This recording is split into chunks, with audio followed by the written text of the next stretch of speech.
నువ్వు లేస్తే సనాతన ధర్మం, నువ్వు ఏ వైపు తిరగాలో సనాతన ధర్మము. ఎడమవైపు వామకుక్షి అవస్థలో పడుకోమన్నారు, ఎడమవైపు లేచేటప్పుడు కుడివైపు లేమన్నారు.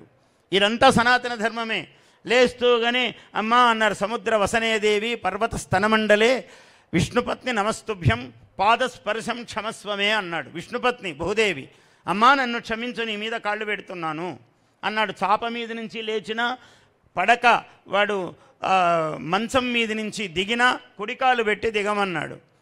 ఇది సనాతన ధర్మమే. ఇంటి ముందు ముగ్గేస్తే సనాతన ధర్మము, ఒక అతిథికి అన్నం పెడితే సనాతన ధర్మము, నువ్వు ఒకరింటికి వెళ్ళి భోంచేస్తే సనాతన ధర్మము, నువ్వు బొట్టు పెట్టుకుంటే సనాతన ధర్మము, స్నానము చేస్తే సనాతన ధర్మం.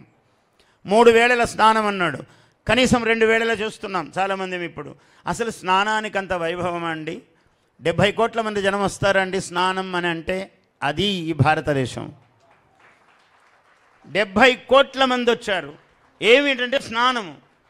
తోస్తే తాళ్లతో పట్టుకుంటే ఎవరూ వినలేదు, నేను పోతానన్నాడు.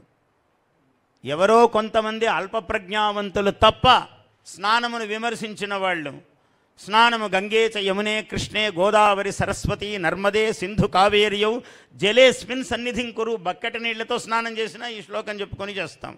గంగా గంగా గంగా, నాకేం మంత్రాలు రావండి, ఏమక్కర్లేదు. గంగా అనలేవా, కృష్ణ అనలేవా, యమున అనలేవా, గోదావరి అనలేవా? ఏమైంది?